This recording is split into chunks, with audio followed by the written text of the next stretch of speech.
Onso, and I'll be sharing his parts, get to have an understanding, particularly for you if you are pivoting or you are trying to understand what this career is like. You have all the answers that you need while joining us on this session. So I'm just going to read his bio as quick as possible so that we get to meet Tosin. Tosin also is a talent acquisition and employer engagement specialist with experience across APAC and EMEA recruitment market.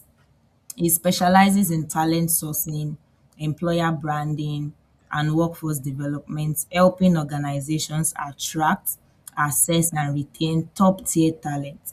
He is also passionate about career growth, CV optimization, and empowering professionals to position themselves effectively in joining us to say on this session. Thank you for having me here.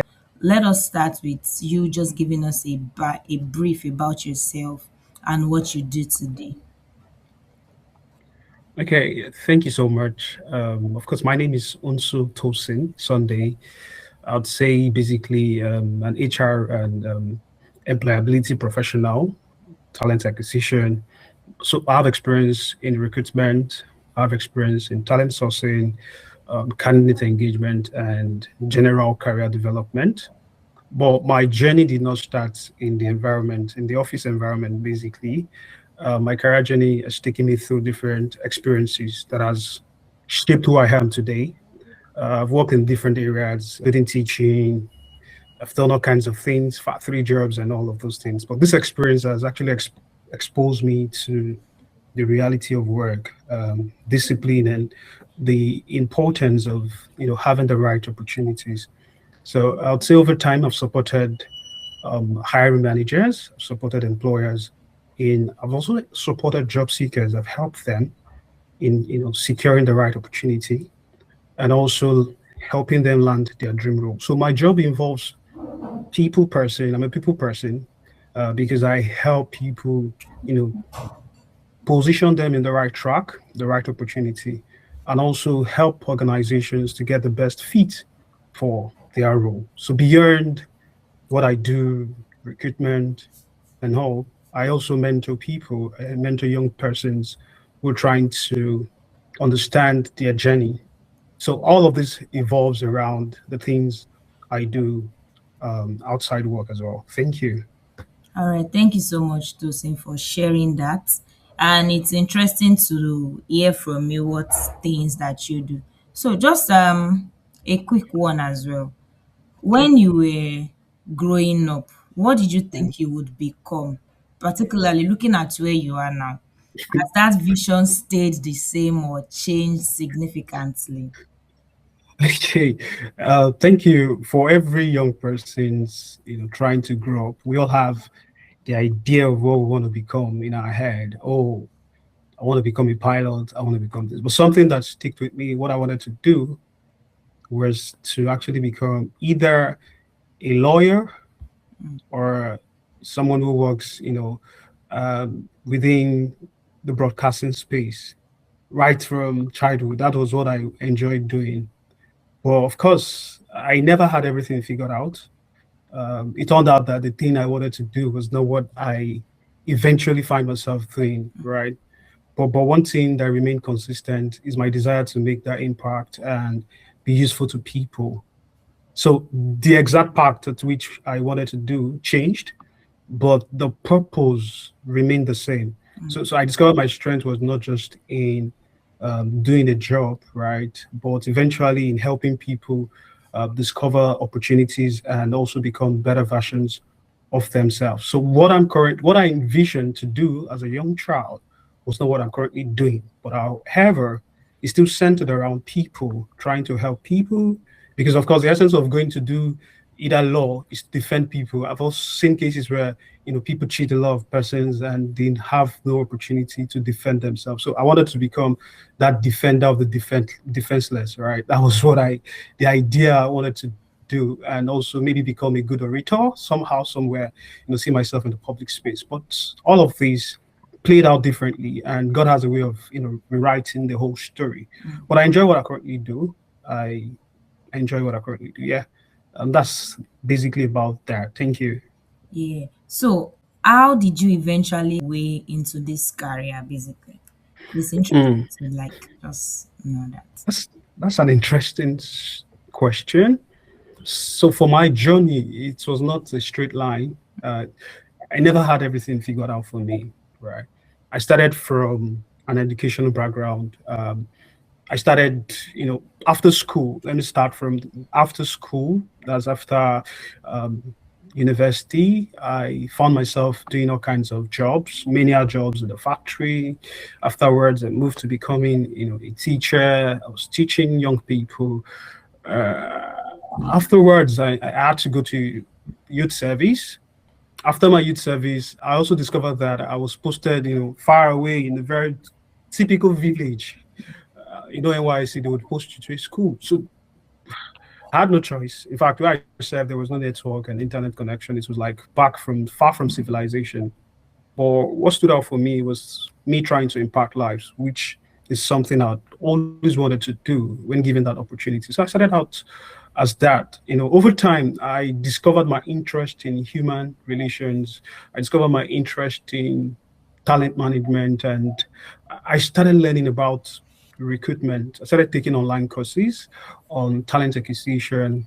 I started taking courses on career development. I was just so eager to develop myself, right? I later on I found it interesting. I see a lot of people do HR, and I feel I think I would like this, right? I relate with people on a day-to-day basis. So because of that, I had this deep passion for learning.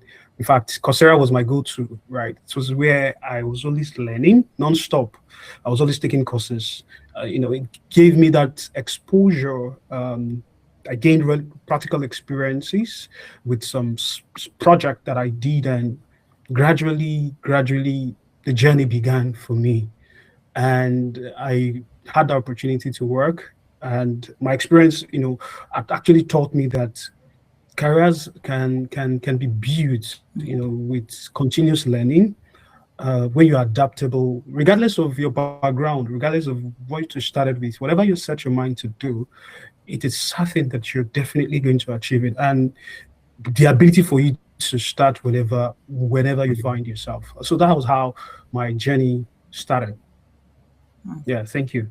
Thank you so much for that. So, what were some of the setbacks that you faced along the way? Because I know that starting off, there would have been times where you feel like maybe you were stuck.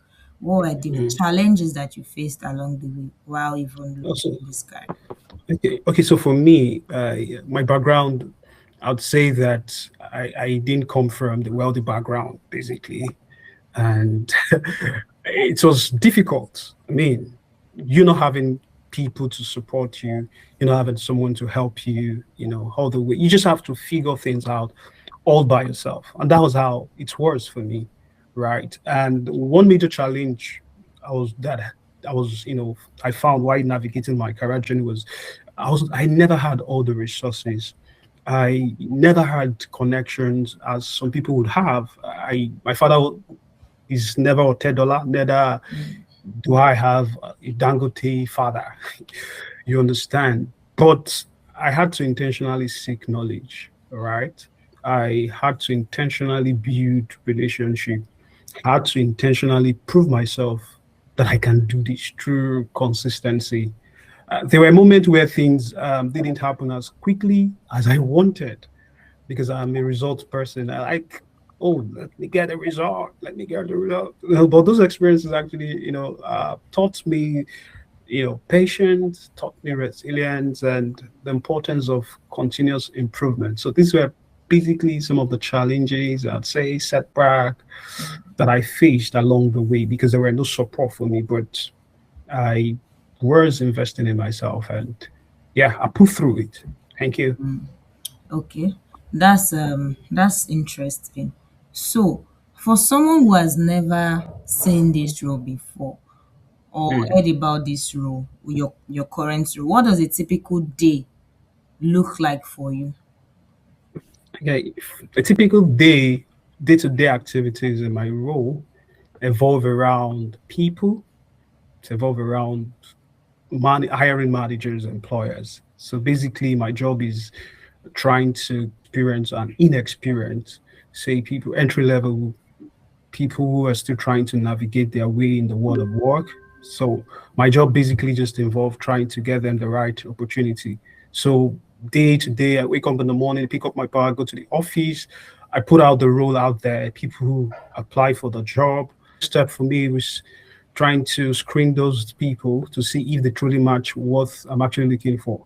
Basically, essentially, in my current role, because I'm actually working on a project, which with an organization, so it helps me. We have people who've already trained already. So my job is matching those people to the employer. So what I do basically is to see candidates or people that have that experience, people that have that skill set that the employer is looking for.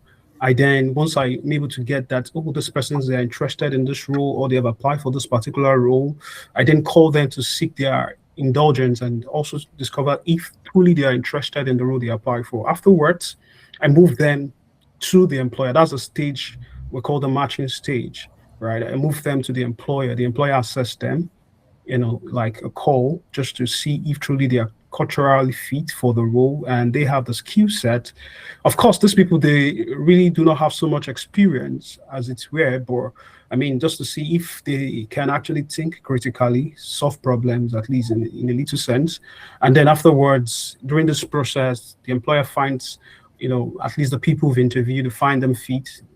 That's where we'll now move to the selection stage. The selection stage is a point where the employer chooses the best fit amongst the people that has been interviewed. After the selection stage, and then of course, I then we send offer to them in collaboration with the employer and myself to ensure that everything that they need is actually provided in the offer letter. And then once the candidate accept the offer, oh, it's good to go, then they resume to the organization. So my job from time to time is to continually check up on the associate to ensure that they have the right environment, they are working, to ensure they have the right tools that enables them to be productive, ensure they have people who are actually supporting them in the job they are currently doing, and to ensure that they too they are being productive to the employer. So my job revolves around the candidate and the employer within this sphere or spectrum. I find fulfillment doing this because people tell me, "Oh, thank you, I landed the job." Me land the job. I mean, one of the things that I'd always want to do, and it gives me so much fulfillment all the time. Thank you. All right. When you tell people you're a recruiter, you're an HR professional, the next thing is find me a job, right? These are misconceptions that a lot of people they say, oh, you hire and you fire. So you want to shed more light on these misconceptions that people have about the HR career, and also what are the other career paths that people can actually venture into while even still in the HR space. Okay, so of course we get this a whole lot. Of course, I believe you also get this a whole lot of times when people see that, oh yeah, you're a recruiter, you're an HR person. The next thing is you have a job to give them. But in reality, it's really not the way they think. I mean, some of them, I get thousands of messages on LinkedIn. Uh, what are the messages? I'm looking for a job. And sometimes I'm always like, they don't know that even me myself, I'm looking for a job. But as much as it might sound funny, but at the same time, it is just the reality that they see you as someone who can give them that leverage or who can give them that opportunity to land their dream job. And people usually believe as well that some of the misconception is that recruitment is just about you posting jobs and selecting CVs. But there's a whole lot that goes behind the scene, which they can't figure out. And recruitment involves, strategy. It involves you understanding the business needs. It's not just about just putting CVs out there. It involves you identifying hidden talent. It involves also assessing skills generally, and also managing relationship. And sometimes you're also like a guide, to both candidates who need, career direction at any point in their life. So these are some of the might that people think, oh yeah, as a recruiter you have all the job, right? But on the other hand, right, as recruiters we are also there to also provide that leverage for people who have that experience, right? As like I mentioned earlier, I said that I got a lot of messages on LinkedIn, people looking for jobs and all. Sometimes I tell them the ones I'm able to reply because the messages keep rolling. It's all so the ones who have the experience, they share their CVs, and when the opportunity arises, there is need for me to go back there and then pull them out and say, "Hey, I saw that you're skillful in this area. You'd be a great fit for this role," and then send them to the employer, and then they go ahead. And once they are fit for the pass through all the stages of the interview, they land the job. What skills or qualities have helped you succeed in this role? And if someone wanted to prepare for this career, what should they start learning or developing today? The reason I'm asking this question is Mm, a lot of times people will come and tell you that, oh, I really want you to help me to build my career in this. I really want to know more about this. So, what mm. specific skills have been the most efficient for you that has, put you on the biggest place in your place of work? And if someone were to prepare for this same career, what should they start learning or what skills should they develop today? And I know a lot of times people will come with, I'm taking the certification or something. Would it be learn first or gather certification? Skills are relative, and for me, the biggest skills that have helped me in my career, I'd say one of it is communication, the ability for me to be able to communicate my thoughts process, the ability for me to communicate effectively is emotional intelligence for me, right? The ability for me to be able to understand my emotions, manage my emotions, because candidates can, let me use the word, candidates will whine you. Um, Job seekers, they would frustrate you. Employers would whine you, all of these things. But if you don't have the ability to manage your emotions at the point where, you know, at the heat of the moment, you might lose it. Another thing that has helped me is curiosity. I mean, I'm always curious. I want to learn. I want to know. So for everyone who is actually trying to pivot or who is trying to move up on that career ladder, they should be curious, curious to know why this is this, you know.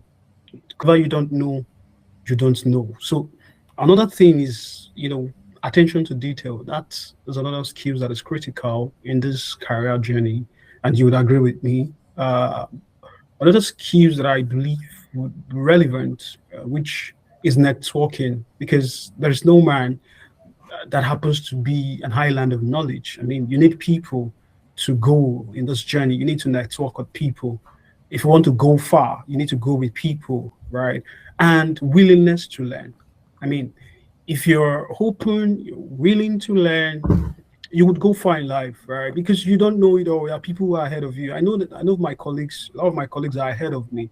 I still go to them whenever I need certain information that I'm not clear about. I still go to them to seek knowledge, to seek direction. It is not everything that there are practical experience that even AI would not explain to me the way someone who has been in that shoe would give me, right? So if I'm willing to learn, of course, these people are willing to share their knowledge with me. So HR is a people focused profession for anyone who is trying to move in that career. So understanding people is just as understanding the process. And for someone who's trying to pivot, someone who, what should that person start learning today? Of course, all I've mentioned, that person should put them into consideration. Start developing your communication skills, start understanding process. You need to learn HR technology. Of course, the world is evolving. There's so many tools. AI is there. All of these things, automation. So, as an HR person, someone who's trying to move into that career ladder, you need to, you know, learn all of these things because they're relevant to the job. Also, you need to improve your LinkedIn presence. That cannot be overemphasized. You need to be visible so that people see you out there, and you also need to gain practical experience through internship. Oh, I don't have experience. Okay, there is internship there for you. Come on.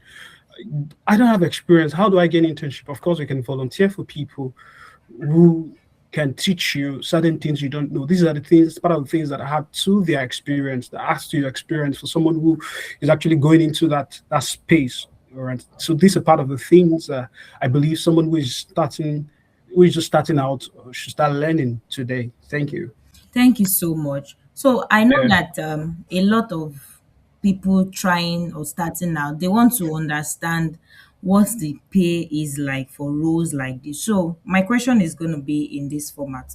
What does Mm, the earning potential look like mm. for someone starting out versus someone with experience? What would that range typically be for if you're just starting out in this career, and then if you've already gotten the experience by the level that you are, what's the earning potential like? So, thank you for the question. For me, I wouldn't give you a number or a Okay. figure to say, oh, it is within this range to this range. But what is important is your earning potential depends on your experience in this job market. Your earning potential depends on your specialization and also industry standard and location. So there's so many factors that one has to put into consideration before we start talking about money. Do you really have an experience that can actually earn you what you're looking out for? We begin with either entry level HR role or recruitment roles. So, but as they develop expertise, as they keep growing in areas like talent acquisition, HR analytics, and maybe consulting, leadership roles, the opportunity and any potential increases. There is no fixed amount to say, hey, okay, if you have 2 years experience, this is the amount you take. No, someone with 2 years experience in some industry could earn higher than someone who has 5 years of experience in another industry. So it's relative. What is important, the industry where you are, and maybe, yeah, basically where you work, and the specialization, which area exactly are you specialized as an expert or even as an entry level person. But what is important is just keep building yourself added value. Yeah. Okay. So you mentioned specialization now, and I'm Mm. curious to know what's the most sought after sector of HR that is the most sought after, that is really much in demand. So people have asked me the same question before now, that what is the most sought after, you know, HR path? Of course, we have different paths in HR. If you're starting out in the HR journey, you need to understand how it works. Do you really want to go into, do you want to specialize in this area? Do you want to specialize in this area? But what is important is build skills and competence. Mm, I think that's the most important thing here. Because if you have that skills and competence, you will be sought after by people who seek your knowledge. They want to come to hear you speak because they want to hire you because you have all it takes to add value to the organization. You have all it takes to become competent. There are a lot of jobs out there that people are actually applying for. You understand? So you just have to build yourself and prepare yourself for that journey that is ahead. So I'm not giving you a fixated answer on. I'm just telling you that when you build skills and competence, opportunity will always come after you. mm. So what other career paths can this role open doors to? So career path, it's now depends, right? Because people can explore HR consulting. Mm, People can also explore recruitment agencies. People can explore area of career coaching. mm, People can, so they said there are a lot of opportunities beyond, say, the traditional jobs. That there is content creation. I mean, you as an individual can create content that evolves around work, people, culture, and competence of individuals. So there are all the things that actually one can pivot to in the course of this HR journey, and it is not limited. It is unlimited. As much as you can think about it, as much as you have that idea, that mindset, you can function in every facet of life. Of course, because you interact with people a whole lot. You interact with people. You've developed that competence. You can become a career coach for persons. For some persons, you can either become maybe a consultant for an organization or for an individual. So there's so many career paths, that is open. You just open your mind. Do your research, and then I believe that you will definitely find that path that works for you. Thank you. mm. So for Someone who feels intimidated or unsure about entering this field, what would you Mm. say to them? Advice to someone who feel intimidated is they should never feel intimidated. Mm, And what causes intimidation is lack of knowledge, mm. right? Because when you lack that knowledge, you will be easily intimidated by people. So, what is important for you, instead of feeling intimidated, you need to expose your mind. You need to expand your mindset. You need to expand your horizon. So, what it means is that when you're feeling intimidated, go and equip yourself with the right skills. Mm. Go learn a whole lot, take courses online, read books. This expands the mind. So intimidation comes in the place where you are not ready, you're not prepared. So you need to read books that will expand your mind, books that makes you confident, books, courses, podcast, videos that makes you that equips you with the right knowledge. Because when you have the right knowledge, you become unstoppable. No one can intimidate you. You can't be intimidated. The sky is wide enough for everyone to fly, except you don't have wings. So what gives you that wings is the knowledge you have gathered over the years. I mean, the information you know, which you can use to excel in that field. And The things that you know now, would you choose this career again? would I choose? Yes, I would choose this career. This career allows me to combine my passion for people. Initially, I said I was someone who wanted to become the defender of the defenseless, but over time, it turns out that I'm still in that part somehow. So my passion for people, with my desire to just create this impact, I would choose it over and over again because I believe that over time I've been able to shape people's mindset. I've been able to mentor a lot of young people. I've been able to coach a lot of people. So every time I help someone discover their opportunity, or help either an organization to find their own talents, for me, basically, it reminds me of, oh, this is the part I choose. Anytime someone gets a job, it gives me that satisfaction. That's very interesting. So, what do you do outside of work? What do you do for fun outside of work? What keeps me outside of work?